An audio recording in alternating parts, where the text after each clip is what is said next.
Hello friends, आज हम आपको ये OMR वाले 20 विकल्प बिल्कुल पक्के कराने वाले हैं। तो आप सबसे पहले इस वाले पेज का आप स्क्रीनशॉट ले लें, जिससे कि आपको हम बताएं, उसके बाद आप देख सकें। ठीक है।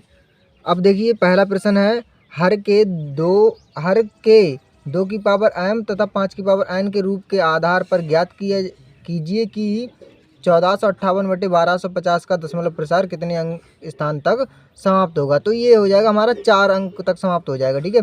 यहाँ पर देखिए, समीकरण युग्म 2x प्लस वाई माइनस 3 बराबर 0 तथा x माइनस वाई प्लस 2 बराबर 0 का हल होगा। तो इसके जो होंगे अद्वितीय हल होंगे। कैसे होंगे? अद्वितीय हल होंगे। हल आप खुद करके देख लेना। ठीक है। मैं आपको आंसर बता देता हूँ। यदि समीकरण 2x² माइनस 8x प्लस सी बराबर 0 के मूल बराबर हों तो सी का मान होगा, सी का मान यहाँ पर 8 होगा। ठीक है। दूसरा, चौथा विकल्प है हमारा, समीकरण रेखा युग्म x प्लस 3y प्लस 5 बराबर 0 तथा 2x प्लस 6y प्लस 16 बराबर 0 का हल होगा। तो इसका कोई हल नहीं होगा। ठीक है। यहाँ पर पांचवा विकल्प है हमारा, यदि 1/x² प्लस 6 बराबर 1/10 हो तो x का मान ज्ञात कीजिए। तो यहाँ पर जो x का मान आएगा हमारा प्लस माइनस का 2 आएगा। कितना आएगा? प्लस माइनस का 2 आएगा। यहाँ पर देखिए, ये छठा सवाल है, ABC तथा BDE दो समबाहु त्रिभुज इस प्रकार हैं कि D भुजा BC का मध्य बिंदु हो। त्रिभुज ABC तथा BDE के क्षेत्रफलों में अनुपात होगा। तो यहाँ पर क्षेत्रफलों में अनुपात पूछ रहा है, तो हमारा पहला ही विकल्प सही हो जाएगा। यहाँ पर क्षेत्रफलों में अनुपात होगा 4:1। यहाँ पर कह रहा है बिंदु -2,6 और -2,10 को मिलाने वाली रेखाखंड के मध्य बिंदु के निर्देशांक होंगे। यहाँ पर मध्य बिंदु के निर्देशांक पूछ रहा है, तो मध्य बिंदु के जो निर्देशांक होंगे वो होंगे हमारे -2,8 होंगे। ठीक है। मध्य बिंदु का आप सूत्र लगा लेंगे इसमें, x1 plus x2/2 y1 plus y2/2। ठीक है, उससे निकाल लेंगे। अगला पेज देखिए, यहाँ पर अगले पेज में आप इसका स्क्रीनशॉट लीजिए पहले, उसके बाद आप हल कर लेना। ठीक है। ये देखिए, ये वाला सवाल जो है हमने कल की वीडियो में बताया था, आज की वीडियो में फिर से ये सवाल आ गया है। ठीक है। चित्र में ABC तथा के आधार BC के समांतर PQ खींचा गया है। यदि PQ अनुपात BC 1:2 हो तो AP तथा BP का अनुपात ज्ञात कीजिए। हमने कल भी बताया था, ये कितना आया था? 1:2 आया था। ठीक है।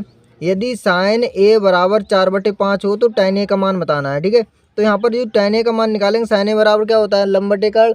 तो उससे हम निकाल के फिर पाइथागोरस प्रमेय लगा लेंगे, और पाइथागोरस प्रमेय जब लगा लेंगे तो यहाँ पर हमारा जो आधार आएगा वो 3 का आएगा। ठीक है। तो tan थीटा बराबर निकालेंगे, tan थीटा बराबर होता है लंब/आधार। तो लंब हमारा 4 है और आधार हो जाएगा हमारा 3, तो ये 4/3 वाला हो जाएगा। ठीक है। यहाँ पर देखो, ये देखा है sine theta minus cos theta बराबर 0। तो साइन की घात 4 प्लस कॉज की घात 4 का मान होगा। ठीक है। तो इसका हमें मान बताना है, तो इसको हल कर लेंगे और इसका मान जो आएगा 1/2 आएगा। ठीक है। यहाँ पर कह रहा है 6 मीटर ऊंचे खंभे की छाया भूमि पर 2√3 मीटर दूर बनती है। ठीक है। तब उस समय सूर्य का उन्नयन कोण पूछ रहा है। ठीक है। तो उन्नयन कोण पूछ रहा है, तो हम यहाँ पर tan थीटा वाला फार्मूला लगा लेंगे, और यहाँ पर जो उन्नयन कोण आएगा वो हमारा 60 अंश का आएगा। ठीक है। अगला वाला विकल्प देखिए, मैदान में खड़ी एक कार का 75 मीटर ऊंची मीनार से अवनमन कोण 30 अंश है। तो मीनार के आधार से कार की दूरी बतानी है। ठीक है। तो कार की दूरी बतानी है, तो 30 अंश कोण बता रहा है, तो यहाँ पर जो दूरी होगी वो होगी 75√3 होगी। ठीक है। एक कार के दो वाइपर जो एक दूसरे को इच्छादित नहीं करते, यानी एक दूसरे को काटते नहीं है। ठीक है। प्रत्येक वाइपर की पत्ती की लंबाई 8 सेंटीमीटर जो 120 अंश के कोण पर घूमकर सफाई कर सकता है। ठीक है। पत्तियों के प्रत्येक फुहार पर साफ हुए मैदान का क्षेत्रफल बताना है। ठीक है। यानी एक फुहार में कितना मैदान का जो क्षेत्रफल है वो कितना साफ हो जाएगा। तो इसका जो हमारा विकल्प हो जाएगा वो हमारा हो जाएगा 1/3 πr²। ठीक है। इसे हल कर लेंगे। ठीक है। 14 नंबर का विकल्प है हमारा वो है, यदि घड़ी की मिनट की सुई 8 सेंटीमीटर लंबी हो और 5 मिनट की सुई द्वारा बनाए गए त्रिज्यखंड का क्षेत्रफल, यानी 5 मिनट में कितना क्षेत्रफल बन जाएगा इससे। ठीक है। तो यहाँ पर जो हमारा विकल्प होगा वो हमारा होगा, इसमें हमारा पहला विकल्प हो जाएगा πr²/60। ठीक है। अगला प्रश्न देखिए, हमारा 15वां जो प्रश्न है, इसमें कह रहा है एक लंब वृत्तीय बेलन के आधार का क्षेत्रफल 9 पाई सेंटीमीटर है तो उसके आधार का व्यास होगा। ठीक है। यहाँ पर 9 पाई दे रखा है तो यहाँ व्यास पूछ रहा है, थोड़ी एक्चुअली में इसमें गड़बड़ दी हुई है, क्योंकि अगर यहाँ पर 9 पाई है तो यहाँ पर हम निकालेंगे कौन से वाले सूत्र, व्यास दिया आधार का, यानी पाई आर स्क्वायर बराबर दे रखा है हमको 9 पाई। तो यहाँ पाई से पाई कैंसिल हो जाएगा, तो आर स्क्वायर बराबर कितना आ जाएगा, 9 आ जाएगा। अगर इससे स्क्वायर हटाएंगे इधर से तो क्या चढ़ जाएगा इधर अंडर रूट, और अंडर रूट 9 का जो मान होता है वो होता है हमारा प्लस माइनस का 3। अब यहाँ पर आर आया हमारा, आर कितना आया है, आर आया हमारा 3।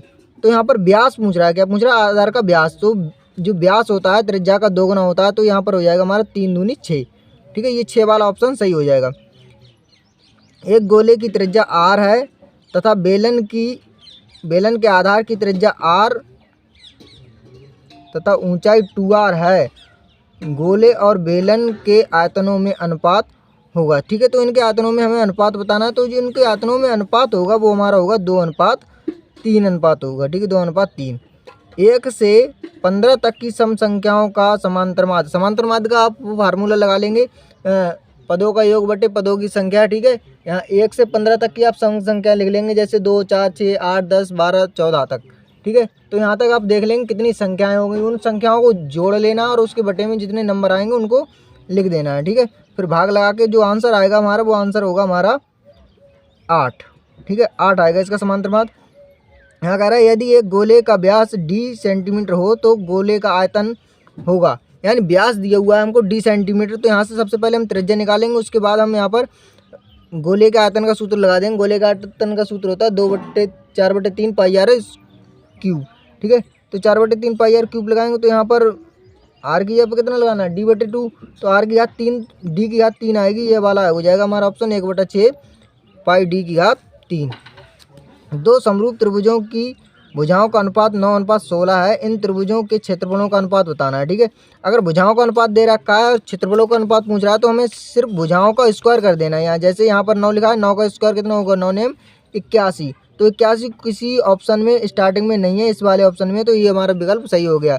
और यहाँ पर 16 का स्क्वायर करेंगे तो 16 में 16 होता है 256, तो यही वाला हमारा कन्फर्म सही हो गया। ठीक है, 20वां विकल्प और लास्ट विकल्प हमारा, त्रिभुज ABC में यदि AB बराबर 6√3 सेंटीमीटर, AC बराबर 12 सेंटीमीटर तथा BC बराबर 6 सेंटीमीटर हो तो कोण B बताना है हमको। ठीक है, तो यहाँ पर हम एक त्रिभुज बना लेंगे, और सबसे ज़्यादा वाला हम जानते हैं कर्ण होता है, ये वाला 12 सेंटीमीटर सबसे ज़्यादा है, तो ये कर्ण हो जाएगा हमारा। और इसे हम नाम दे देंगे, इसे A देना होगा, इसे C देना होगा, क्योंकि ये AC बराबर 12 दिया हुआ है, AC, और यहाँ पर B हो जाएगा। ठीक है, तो ये B वाला हमसे कोण पूछ रहा है, तो B के यानी 90 के सामने जो भुजा होती है उसे हम कर्ण बोलते हैं। तो ये कर्ण हमारा 12 सेंटीमीटर 90 के सामने ही तो होगा ये, तो ये वाला कोण हमसे पूछ रहा है कि B क्या होगा, तो B हमारा 90 होगा। ठीक है, B हमारा क्या हो जाएगा, 90 हो जाएगा। पर आप ऐसे नहीं जानते हो तो इसको क्या करेंगे, BC की जगह पर लगा लेंगे 6 सेंटीमीटर और यहाँ पर लगा लेंगे 6√3। अब इसमें पाइथागोरस प्रमेय लगा देंगे, अगर पाइथागोरस प्रमेय लग रही है तो B हमारा जो क्या हो जाएगा, समकोण हो जाएगा। ठीक है,